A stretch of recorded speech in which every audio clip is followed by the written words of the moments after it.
or get better at shooting? In a few weeks? Oh, boy. Is that what we're calling that? All you need is a few 30 weeks? days. 30 days. 30 days what I'm going for. I told him he had to lose at least 20 pounds and get the technique down perfectly. I think you need to start with like a tennis ball. Then you get the tennis ball, you go to like a volleyball, then you go to a basketball. I mean, don't ask me. I obviously don't dunk. Are you dunking? Heck no. I could maybe like grab the rim, but like I just shoot threes and that's good. Welcome back to New Heights, ladies and gentlemen, boys and girls, a Wondery show brought to you by Nike. That's right. Yeah. I'll let Jason get into what we got coming up on this show, but you're not going to want to miss this. I'm Travis Kelce. This is my big brother, Jason, out of Cleveland Heights, Ohio. We got the ESPN Zone rocking this week. One of our childhood favorites. Subscribe on YouTube, Wondery Plus, wherever you get your podcasts, and follow the show on all social media at New Heights Show with 1S for fun clips throughout the week. And now I hand it over to Jason to tell you exactly what we got in this week's episode. 90%, we got another amazing episode. First, we're going to catch up on what we've been doing since the last week. We recorded one. And also, we're going to look ahead to the final week of the NFL season. Also, we have somebody known to probably everybody in the country at this point. Caitlin Clark is here, making her second appearance on the podcast. Yep, we're going to talk about her new Nike ad, her signature shoe, and so much more. Why don't we get into some of that right now? How about a little bit of that new news? New news! Hey, yo. New news is brought to you by Nike. And this is why. Joining us today for a special edition of New News is the 6-foot guard from Iowa. She's the all-time leading scorer in NCAA history, the first overall pick in the 2024 WNBA draft. She's a two-time WNBA All-Star, 2024 WNBA Rookie of the Year, the 2024 Time Magazine Athlete of the Year, and she is the first and now last guest of New Heights in the 2025 season. 92%ers, please welcome back to the show, Caitlin Clark! I'm back. Let's go. She's back, I'm baby. honored you guys brought me back on. I must have not have been too bad the first time, I guess. You already know. It's always a pleasure. Always a pleasure. Permanent invite. Yes, please jump on whenever. Let's talk some Nike. We're honored to be a part of your Nike launch, being a part of the commercial that is. How's it feel? How's it feel to finally have it all out there? And I know it was a long time coming. Definitely a long time coming. Like been in the works for quite some time, and obviously this is kind of launching like a whole year where my shoe eventually will come out.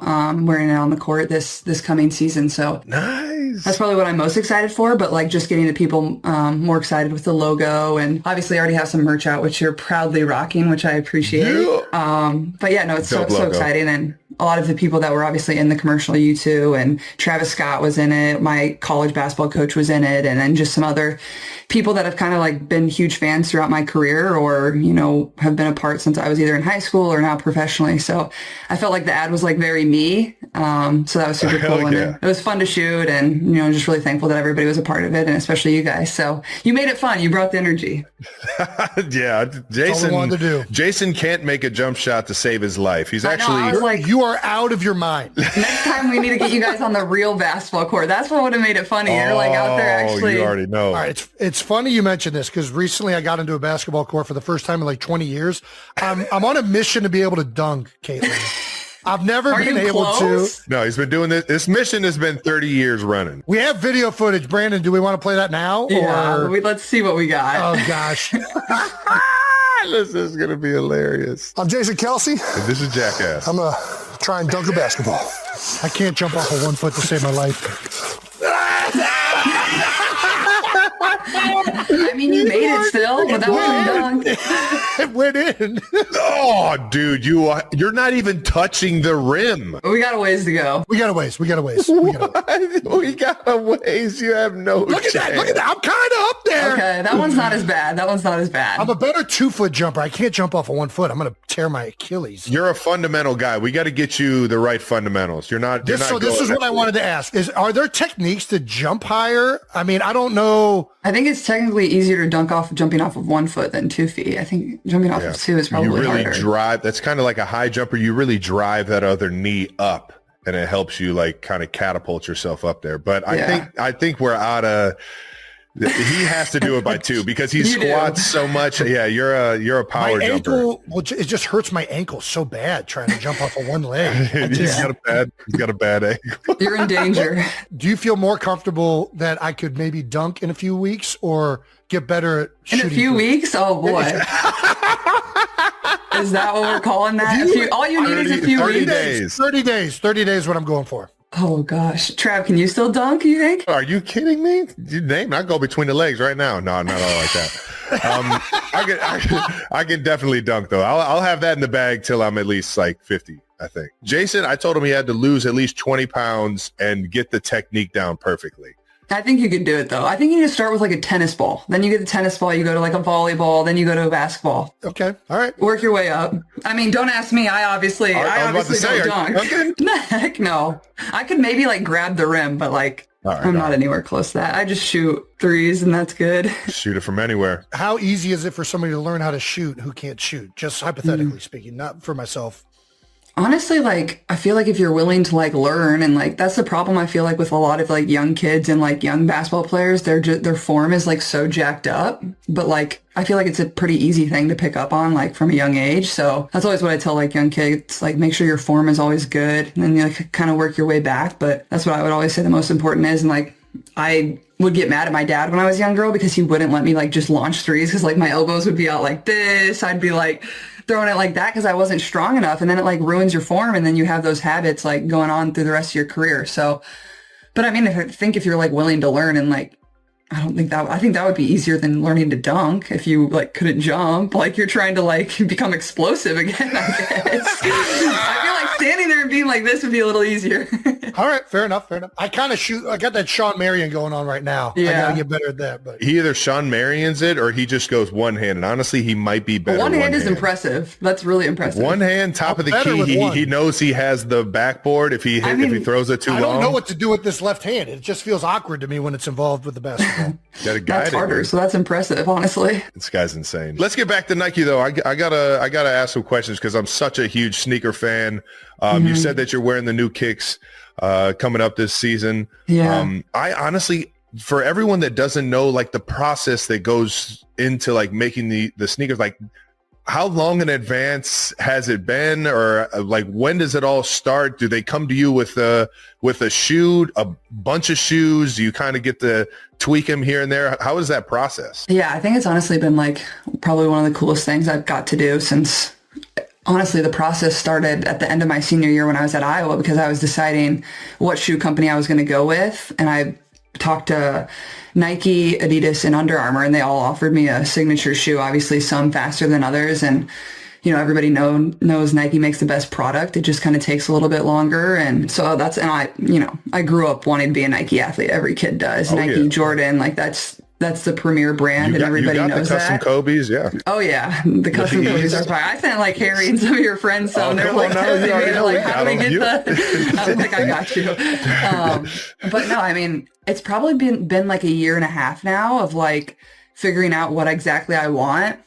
And I think probably the most challenging part of it is like you want it to be unique, but at the same time, like I have to be comfortable wearing it. So I think you kind of take what you know you're comfortable in. Like obviously I play in a lot of Kobe's, but at the same time, I don't want it to be a Kobe. I want it to be something very unique to me and a little bit different. And I think for myself, like, you know, I kind of think about like what's kind of been important to me when I think about like shoes or sneakers. And I think like just the chaseability of them and like, you want a certain sneaker or like you want a certain colorway. So I think that's like going to be probably the most fun part. Like, okay, great. Like you have like the mold of the shoe and like what it is and the technology that's in it.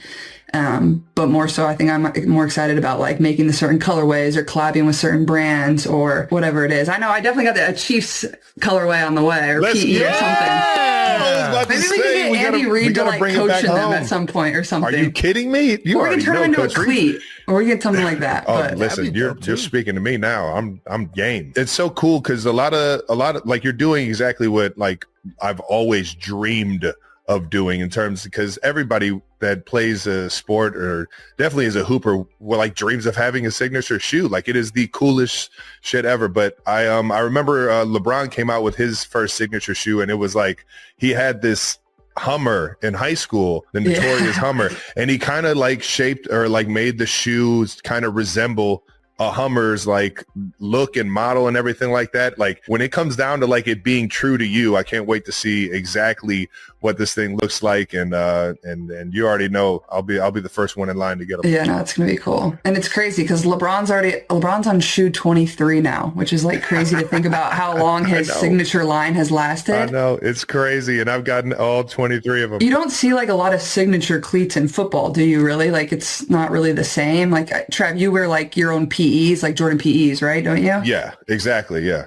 Shout out to Jordan. I think those fit my game the best just because I grew up in that like Jordan era of like, I kind of like that mid to high top like boot kind of feel, save the ankles, protect the ankles. Yeah.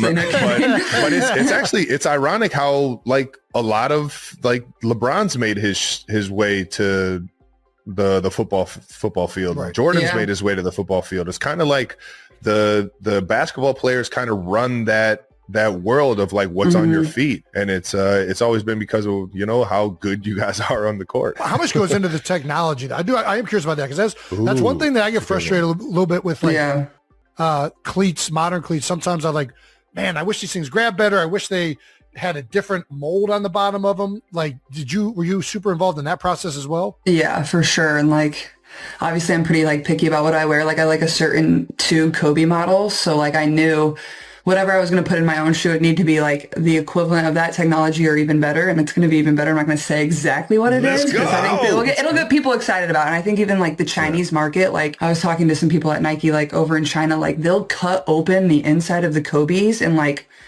show people the technology that's on the inside of the shoe because they're like, that means a lot to them. Like they want to know what they're getting out of the product. Right. Wow. So I thought that was like really fascinating. Cut that open? That's crazy. Yeah, I know. So it better be made well, but it will be. I was about to say. I've seen some videos where they'll like cut them in half, and you can like look at like a complete cross section of the whole thing. So there's like a couple Kobe's that they have only the technology in like the heel of your foot and not the forefoot of your foot, and I can like tell a huge difference when I play in those. Like it feels like I'm running on hardwood, so like I really struggled to wear those.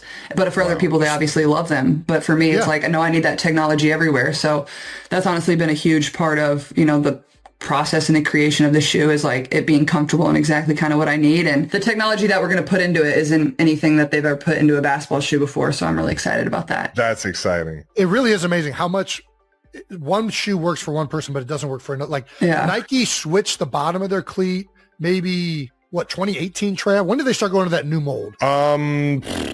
Gosh, you're putting me on the spot. They're all tying together right now. 2019, 2018, whatever. Anyways, they went to like a new mold, and I'm like, man, there's just something that feels a little bit off. And I like went and had my foot like 3D analyzed. That's what I was gonna say. Like, do they scan your guys' feet for the cleats, or how's that work? So they have that technology available, and I went to that. I'd never used it, and they said actually your foot is geared more towards this like 2015 cleat that they kind of stopped making.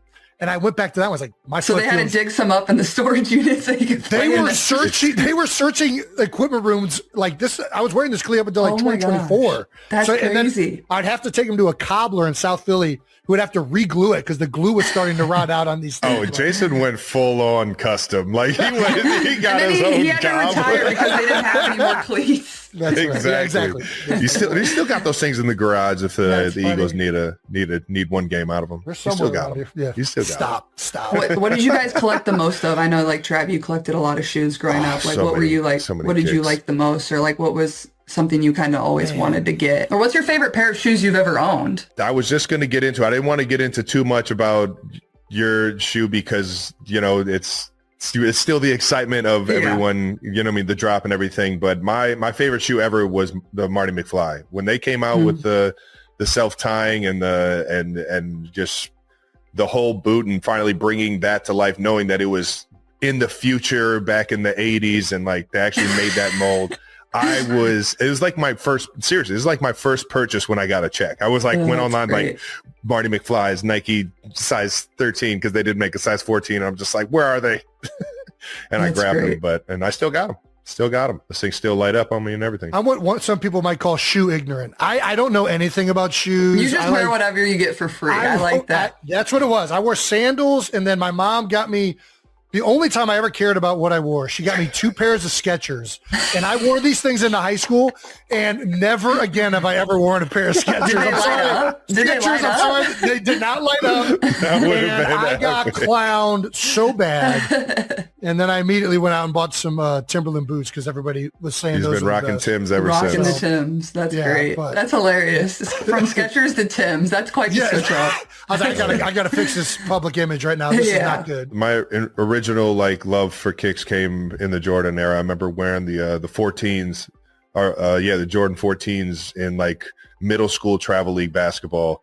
And then when Bron came out with everything, being a Cleveland kid and seeing him actually play in high school was crazy. So you guys saw him live? Like how often? I got lucky. One of our good friends, Andrew Brandt, and his mom had an extra ticket. No way. And I went down there and saw the Was King it packed? live. Like Oh, it was so full. to the roof. It was it was like a whole like parade event outside. They had to like cut off the like streets around it. It was insane. It was awesome though. Yeah. He threw it off the backboard and threw it down, and the whole stadium or whole arena felt like it was about to rock. I never saw him play live, but he was on all the time. Like even when he had a few of the games that were broadcast nationally when he was in high school, but even the other ones were on local TV. And it was like an entire event when he was in high school. Like everybody be talking about it the next day. Did you see what LeBron did last night? And it was a crazy time in Cleveland for sure. I got one more Bron story. So in high school, this is when I was in high school, he was going through his first couple years in the leagues,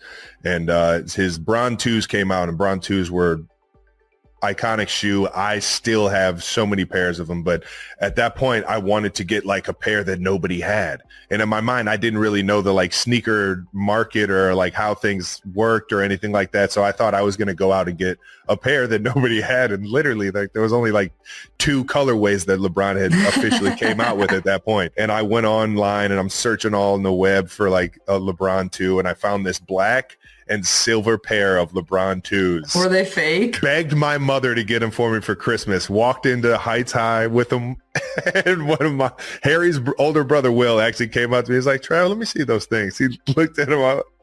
Somebody from across the room. "Hey, Will, you think those are real?" And Will looked like, "Real fake?" I got smoked. Never wore them again. Mom asked me, "Oh, did everyone love your shoes?" I was like, "Yeah, they loved them." They took them. They loved them so much. The funniest part was I ordered a 14 and they were like a size 11. I was like, the whole time my feet were You're like getting this. blisters. I'm like, it was the worst. That's hilarious. That's a great story. That was the worst. This is so good. Should we talk back on the basketball court a little bit? Let's get into it. So back on the court, Team USA practice. How you feeling? It was fun, obviously, to get back out there. It had been a minute. So, like, it was just obviously a long and, like, tough year of reoccurring injuries. And, like, you guys know how that goes. Like, when you get one nagging thing, it kind of leads to another. So it wasn't obviously how I envisioned it. And it stunk. But, like, we still kind of found a way. Like, our team, like, we had, like, 6 of our players go down with injuries. It was unreal. And we still had a great year. Made it to the semifinals. And, yeah, we were, like, a game away from the finals. And so that was pretty impressive considering kind of what we went through. But it was a long process to like just get back on the court, because when you have like the groins and the, you know, quads and whatever you're dealing with, it's like you don't run for a while. So like it's weird like learning to run again in a way. And then on top of that, like going to like play versus the best players again and like just getting tossed out back into the fire. But it was fun. Like, I mean, I probably wouldn't have wanted it any other way. Like you get thrown back out there with the best players in the world and you see like you're right where you were before you got hurt. And it was only 3 days. So it was cool. And it was at Duke, which is obviously one of the most historic basketball places ever. So that was a pretty cool thing too. And kind of kicks off like the next cycle for like preparing for the Olympics. And then we have the World Cup in 2026. So at the end of September. So we'll actually like pause the WNBA season, very similar like how we do when we have the Olympics right before the playoffs. And then we'll go play the World Cup, which technically the World Cup in the past has almost been harder for us to win because there's more teams that play in the World Cup than qualify for the Olympics. Yeah. So sometimes it's harder to win that. So hopefully I'm on the team for that. And obviously my goal is to be on the Olympic team in 2028. So it feels like it's far away, but it's probably actually way closer than it sounds. It'll be here as soon as you know it, I'm sure. Yeah. Yeah. Maybe Trav, well, you could play flag football in 2028. Hey, you already know. I can snap if they need a snapper. I will gladly snap the ball and do nothing. Yeah, I can snap too. So we'll be running for that job. We'll be competing for that job. Do you guys think any like NFL players will actually like want to play or like try to play? Or I think there's going to be a bunch that are going to want to. A few of the receivers and DBs that have good like hand-eye and ball skills. I think those guys that have a good run at it. I don't know if the quarterbacks will entertain it. It's a different game at quarterback. Yeah, that's what I was about to say. It does. Week 17 at Arrowhead Stadium carried a sense of both history and uncertainty for Travis Kelce. In front of a sea of red, the Kansas City Chiefs struggled as their long-standing dominance in the AFC West slipped away to the Denver Broncos. Kelce's modest performance reflected a team facing the reality of change. After the game, Kelce sought out rookie quarterback Bo Nix, sharing a brief but meaningful exchange that highlighted mutual respect. Meanwhile, tensions flared when linebacker Jonathan Cooper stirred controversy with mocking posts, fueling a renewed rivalry. As the AFC playoff race tightened, Denver emerged as a serious contender, with other teams like the Patriots and Jaguars close behind. For once, the conference felt unpredictable. Away from the field, Kelce offered a glimpse into family life, juggling the chaos of raising 4 young daughters with humor and honesty. Jason Kelce, now retired, adjusted to life beyond football while striving to maintain normalcy for his family.